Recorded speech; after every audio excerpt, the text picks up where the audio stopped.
Hello, my friends, and welcome back to my channel. My name is David, and it's been a little while.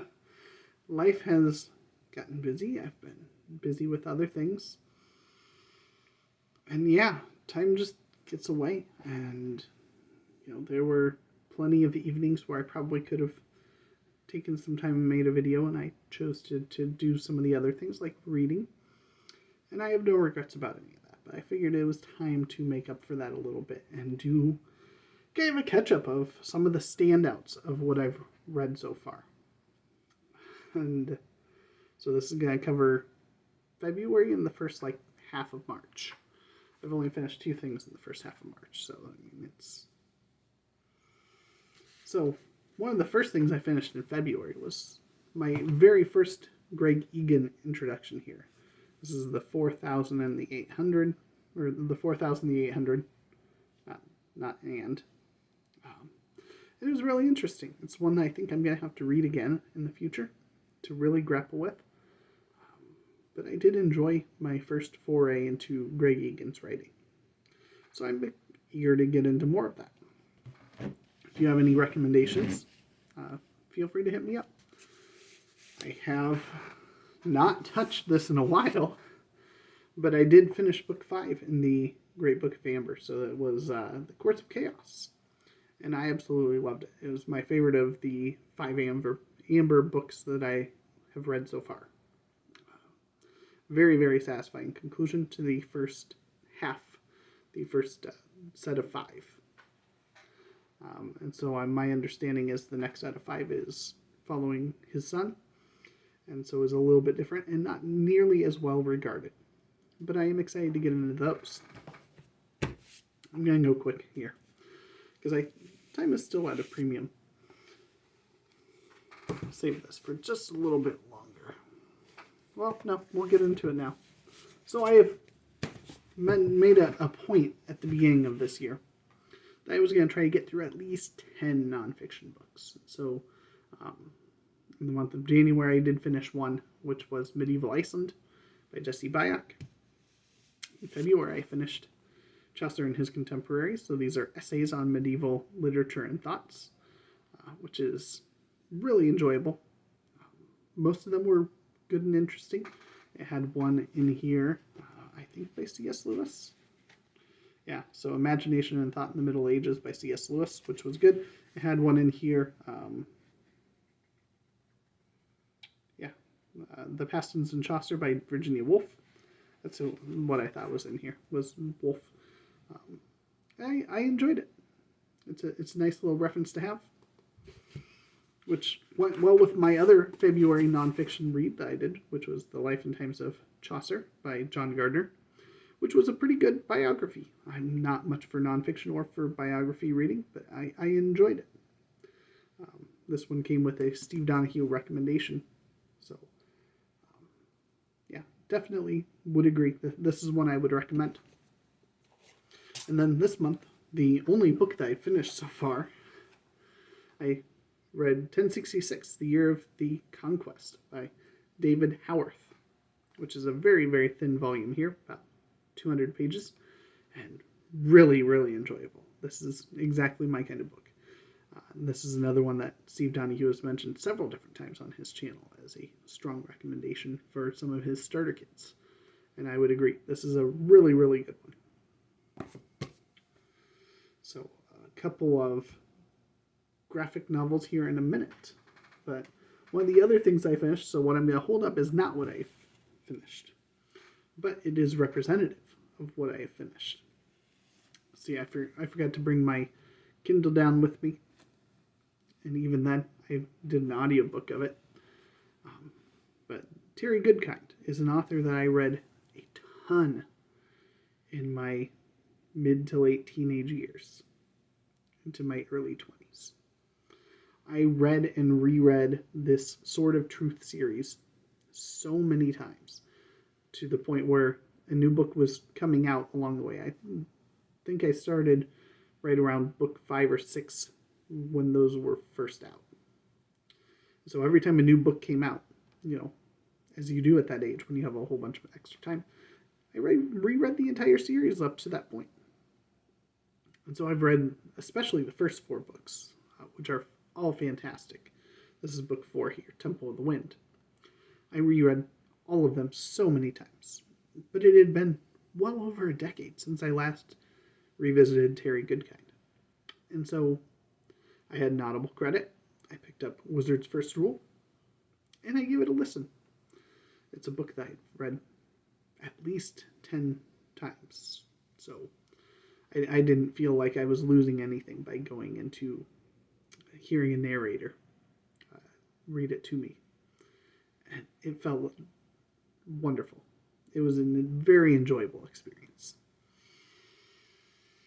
And so last week at the local library, I happened to look at their sale because I needed to break $1 in order to get a quarter for an upcoming trip to Aldi's.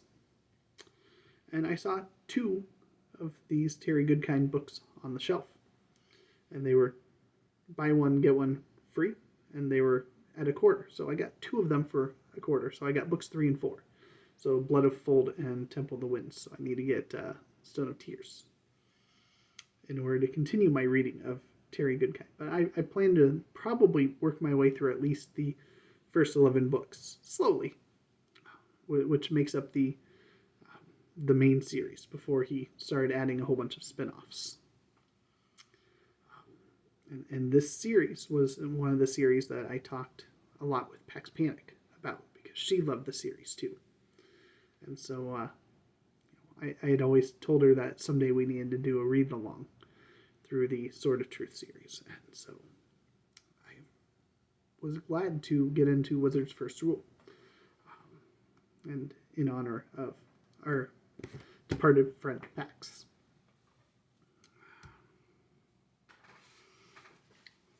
I have also, I guess I finished one other book this month.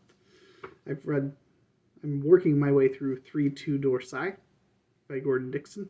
So this is the first thing I've read by Dixon. And so the first book was Necromancer. And I did read that and enjoyed it quite a bit. I set the trilogy aside to jump into Dying Earth. So I'm reading the first book of Dying Earth. I'll jump back to probably Dorsai, and then from there bounce between Amber and Dying Earth until I get through the 2 of those. So now we're going to get into the couple of comics I want to talk about that I finished. So I don't have it pulled out to hold up. I read a couple of Green Arrow volumes that are clearly from a more recent timeline. And at first it wasn't bothersome. It was more of an eye-rolling kind of thing. Green Arrow calls himself a social justice warrior, and a big focus on, how Oliver Queen is so rich he's doing all these things to try to help, but that's not how he should be helping. That's not good enough. You should be out here doing things in the street to, get rid of the street level crime, and instead of, building up the community. And then in volume 2, they had a trip out and they stopped a big organization who was using an island as a stopping point to gather the drugs from that island. And in the process of stopping them, there's fire and destruction, and he gets reluctant help from one of the natives there. And then instead of being thanked, he's told, get off of our island. We didn't ask for you to come and help. We didn't want your help. We didn't want them here either, but we don't want you. And, with social, racial topics clearly taking the limelight. I tried reading volume 3 because I had the first 4 volumes I had picked up on cheap, and about 2 issues into volume 3 is going off the rails again, and I just was like, you know what? I think I'm done with this series right here. So I think I'm gonna have to read some older Green Arrow before he's getting hijacked. I imagine there are some great ones out there. I just don't have them, and I don't know what they are. But I know it's a character that from the show, Arrow, I grew to love. And so I want to find some comics of his that I enjoy. But speaking of comics that I enjoy, I read Volume 1 of the Daredevil Visionaries Frank Miller. And this is fantastic. I'm going to get to Volume 2 sometime soonish. I've got Volumes 2 and 3. And I'm so excited. Daredevil was a lot of fun. I recently finished Tales of the Batman by Tim Sale. So this is got Tim Sale's contributions with his earlier ones. So it's got Mad Men Across the Water, Blades, The Misfits, Date Night, and Night After Night. And really, really enjoyable.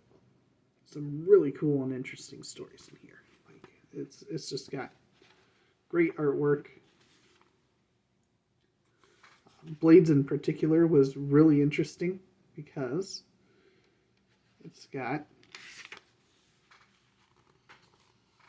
another vigilante coming into Gotham. And Batman is obsessed with this villain that he can't quite capture, that he can't figure out who it is.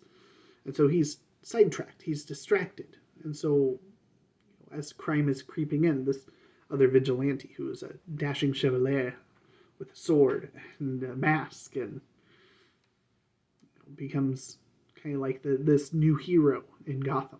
And really, really interesting story. So what am I currently reading? Well, the ones that I want to talk about, I mentioned Dying Earth. I'm working my way slowly through the work of Restless Nights by M. Wield. So this is a indie author book. I've got a signed copy. And he saw my channel, or heard about my channel through Michael K. Vaughan, and just without solicitation decided to send me a copy months ago. I'm finally getting around to it. I'm enjoying it. I'm probably about 100 pages in. This is in my downstairs pile, so I've got a couple of books down here, a fiction and nonfiction, a graphic novel, and a story collection, which is actually poetry. And so those are I slowly chip through. These are the bigger, bulkier things that are, less travel worthy, a little more cumbersome to take. And so the other one I want to share that I'm working my way through definitely fits in that unwieldy, cumbersome. So this is Conan the Barbarian Omnibus. This is magnificent.